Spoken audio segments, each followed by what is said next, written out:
Until just about half a century ago, nothing was known about planets outside of our solar system. Even experts believed that our solar system was unique, and that there was nothing like it, at least not in our galaxy. If there were to be, its presence would be impossible to locate. But in our generation, we know that this isn't the case. There have been a vast number and variety of interesting planets and stars that have been discovered. Hello everyone! Welcome back to our channel. Today, we are going to introduce you to the biggest planets that have been discovered. To make this video more interesting, and to not just limit ourselves to the large gas planets, we will break our ranking down into categories.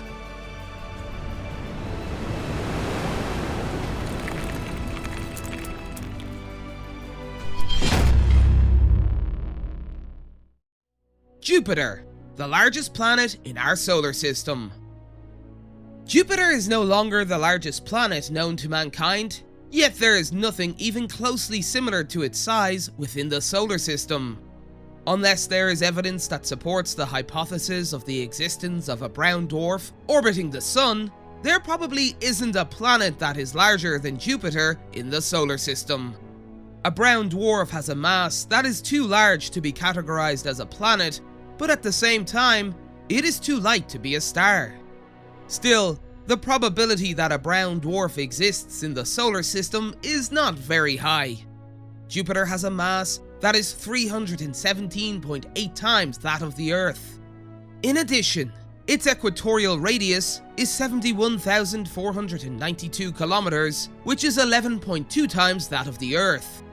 When we talk about the large planets outside of our solar system, or exoplanets, in the future, we will compare its size to Jupiter instead of the Earth to make things easier to visualize. That is a more convenient comparison, so the size comparison will not include a tremendous number of digits. In the past, some experts predicted that Jupiter would become a brown dwarf and turn into a companion star of the Sun. They predicted that from Earth, Jupiter should look small and dim, almost like an extra star in the sky. Current research data shows that despite how massive Jupiter is, it does not have a mass large enough to be a brown dwarf, nor can it gain enough mass to turn into one in the future. To become a brown dwarf, a planet would need to have a mass that is 12 to 13 times larger than Jupiter. For that reason, even if we were to throw all the planets in our solar system together and combine their mass with Jupiter, its total mass would still not be enough to be a brown dwarf. Earth, the largest planet in size and mass in the solar system, with a solid surface. As experts discovered more exoplanets, it was necessary to create a new term to describe planets with a solid surface: a terrestrial planet, with a mass larger than Earth, but smaller than large ice planets such as Uranus and Neptune. Thus the term super-Earth was created. Super-Earths are rather common in the universe, but for some reason do not exist within our solar system. This is why our Earth is categorized as the largest planet with a solid surface in the solar system. Out of the 4 terrestrial planets, Earth has the largest mass and size, therefore, it is the largest terrestrial planet with the heaviest mass in the solar system. There is another planet in the solar system that is one step away from competing with the Earth. That planet is Venus. Venus has a mass that is 0.815 times and a radius that is 0.95 times that of the Earth. Mars and Mercury are much smaller in comparison to the two. In addition, there are dwarf planets such as Pluto and Ceres, and even smaller satellites, asteroids and comets in our solar system. Ganymede, the largest and heaviest satellite in the solar system. Many articles on the internet and old textbooks state that the Moon is the largest satellite in both size and mass, but this fact is untrue. The largest and heaviest satellite in the solar system is in fact Ganymede, which orbits Jupiter. Ganymede's radius is approximately 2,634.1 kilometers. This is larger than the radius of the smallest planet in our solar system, Mercury, which has a radius of about 2,439 kilometers. Still, Mercury has a larger mass than Ganymede in terms of mass, with Ganymede's mass being 0.025 times that of Earth, while Mercury's is 0.055 times that of the Earth. Ganymede has an atmosphere, the main components of which are oxygen and atomic hydrogen. However, the oxygen atmosphere is too thin to breathe or walk around without a spacesuit. For that reason, no living organism or liquid water can exist on the surface of Ganymede. HD 100546b, possibly the largest planet known to mankind. HD 100546 is a young bluish-white star. This star has a protoplanetary disk. What that means is that the star is in the process of becoming a planetary system. This is another reason why specialists are so interested in this star. This star also has a planet, HD 100546b, which was discovered in 2013. Together, this planet and disk that surrounds it has a radius that is almost 7 times larger than the radius of Jupiter. Although it is quite difficult to know its exact mass, it is estimated to be perhaps 20 times that of Jupiter. That being the case, it would seem fitting that this large star should be given the title of being the largest planet known to mankind. Yet, there is speculation around this topic.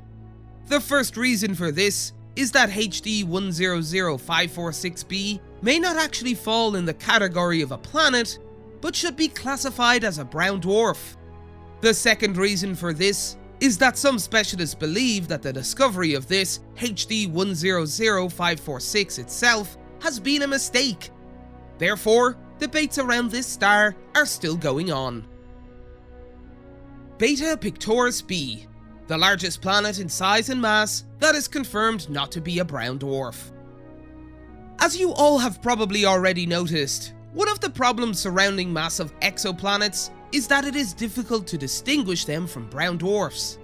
Brown dwarfs are different from planets because they have already undergone thermonuclear fusion reactions. In other words, if a star has undergone thermonuclear reaction, it can no longer be considered a planet. But how do we confirm whether or not thermonuclear reactions are in progress when all we can do is observe these stars from far away? As I mentioned earlier, for a celestial body to become a brown dwarf, it must have at least 13 times the mass of Jupiter.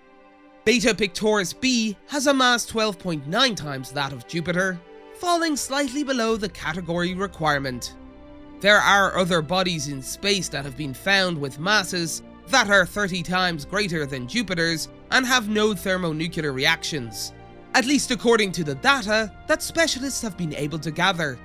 If our calculations are correct, among bodies in space that have no thermonuclear fission reactions, Betapictoris b is the largest planet.